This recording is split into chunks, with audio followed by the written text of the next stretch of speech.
Today I'm going to review potentially what most people consider maybe one of the best standalone fantasy books ever written. That is Tigana by Guy Gavriel Kay.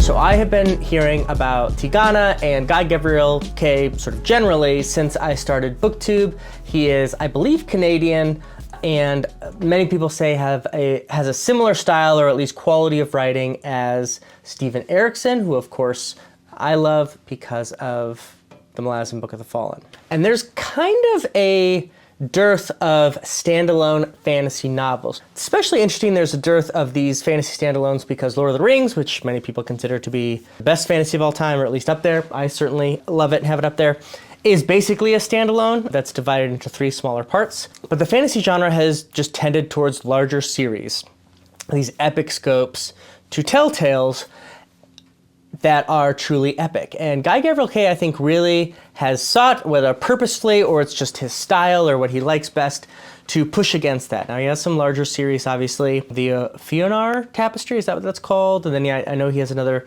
2-book series, but primarily he's known for standalone fantasy works, and this Tigana is probably the most famous. So I was very excited to review and read this book. And I will say, here at the start, that while I enjoyed Tigana, I thought it was a good story, it was not for me the best standalone fantasy work, as I had heard so many people say, and to be quite honest, not even my favorite Guy Gavriel Kay. So let's get into it. First off, the plot itself is both simple and complex. The basic level and the simplest way of saying this is a kingdom has been invaded by a foreign power, a foreign empire, and during that conquering, a favored son of the emperor, whose name is Brandon, was killed. And because his favorite son was killed in this place called Tigana, the emperor, who's also a very powerful sorcerer, basically banishes the name of Tigana from the face of the earth. Its culture is erased.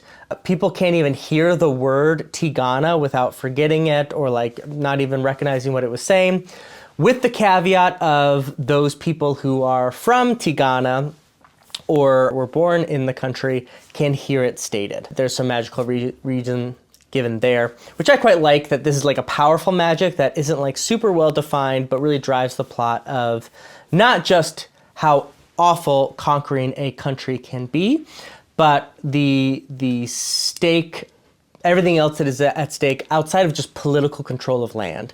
Things like culture, things like language, things like tradition, what defines a person and who they are and what it means to live without those things.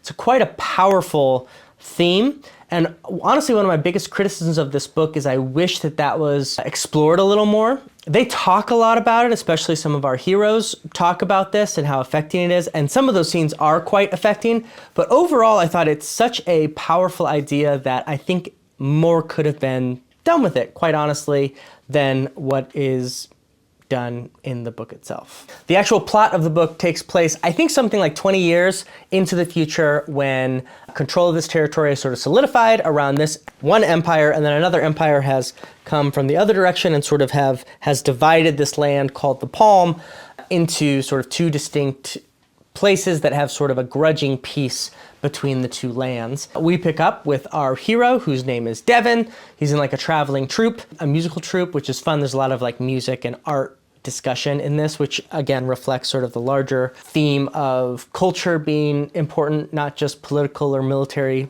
strength. And without giving too much spoilers for kind of the first 100 or 200 pages, Devin gets wrapped up into the politics of the country and specifically gets tied to Tigana's fate. A lot of people who remember the name have passed on, and people have begun to truly forget about it. And so it's kind of the last chance, if this culture is going to survive, by those who can remember it. Devin gets caught up in this whirlwind, as well as other characters. I think that satisfies sort of the discussion of the plot, because there is a lot of fun twists and turns and identities that you think are identities and are not identities, or vice versa. And so the rest, I would just say, if that plot entices you, check it out. Again, this is a standalone, which is like great. You're not committing to a full thing. but it is a good read. I would also say highly that the prose, the discussion, the way that Kay writes is enjoyable. It is both clearly fantasy. It's not trying to be sort of contemporary literature or classic literature dressed up with fantasy stuff. It's not doing overly flowery or purple prose.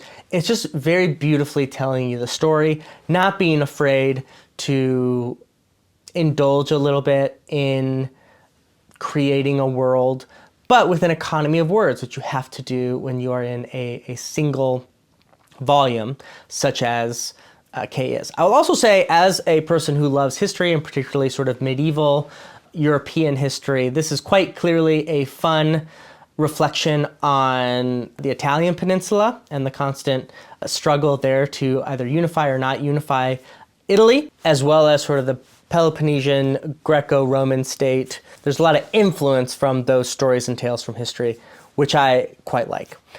Now, the reason that this is not sort of the best standalone fantasy of all time for me is, as I already said, it's not the plot, which is interesting. It's not the writing, which is fascinating. I find actually most of the characters in this book to be tropey, and not in a like terrible, I couldn't stand it kind of way, but in a way that each of the characters were a bit at length from me at all times and never truly got into my heart. I wanted to find out what happened to them. I wanted to find out what happened in the story. I laughed at some of the banter, particularly of like the main band of like heroes, but I never felt intensely connected with the hard choices that they had to make. I also think the plot at points moves to odd things that either slow down the story or distract the story and don't necessarily add to the overall feel. Eventually, there's one particular plot point that takes place in the capital that I actually thought breathed a lot of life into a book that was becoming a little dull and drawn out and disorganized. So I was really thankful for that plot point and gave a new feel for it, which I really, really enjoyed. And it honestly, it made me feel with Tigana that I kind of wanted it to go one way or the other, either maybe even a shorter book than it currently is, and just sort of get the A to B to how this happens, or that it should be a little longer, that some of these things should be delved in a little bit, that we should breathe a little bit with characters to have them grow on us before they go towards other parts of the story and really help the ending kick a lot more than it did for me.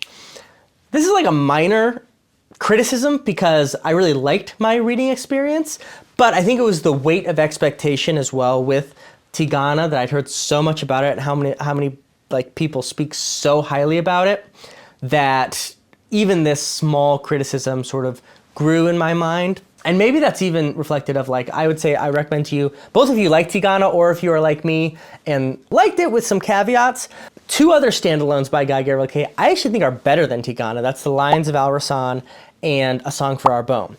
Both of those I actually felt more kinship with the characters, more emotion, more heart, with equally interesting standalone stories and historical influences. So maybe it was just that Tigana was the third book that I read from Guy Gavriel Kay, and they're similar, and so I was able to reflect on some of the ones that I liked better. Tigana just didn't quite do it for me in the same way. Maybe it was the weight of expectation. Maybe it just happened to be the time that I read it. But for me, this is going to be a long endorsement. It's certainly something that if someone said I'm about to read Tigana, I was like, you're gonna have a good time with that. I'm very curious what you think, particularly about some plot points that happen. It's never a book that I would say people shouldn't check out.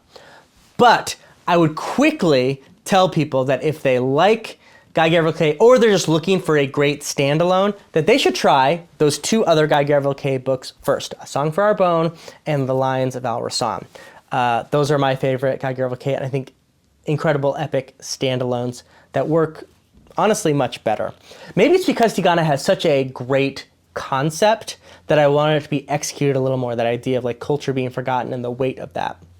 While we're talking about standalones, I want to mention one real quick. The Goblin Emperor by Catherine Addison. Excellent fantasy standalone. All of this book takes place in a huge palace, and a young emperor has to negotiate politics, basically just like from his rooms in the palace. And it is expertly written. I really enjoy this. Since we're talking about standalones, this is probably one of the top 3 I recommend to people. Another one actually is War of the Roses by Tad Williams. All of those are great standalone fantasies. And honestly, all of them I would put above Tigana. I feel like I'm tending towards being more negative just because there's so much positive praise out there for Tigana, but it is a very good book that I wouldn't try to dissuade anyone from reading. That's what I thought of Tigana. Let me know what you thought. If you read this, be sure to mark if you're going to talk about spoilers, but I would like to talk about some spoilers. I don't have quite enough to talk about in a whole spoiler section, but in the comments, happy to talk about that. And also let me know what are some of your favorite standalone fantasy novels. I especially want to hear about them if they weren't the ones that I recommended, because I love fantasy standalones. With that, we have now reviewed Tigana by Guy Gavriel Kay. First in, last out.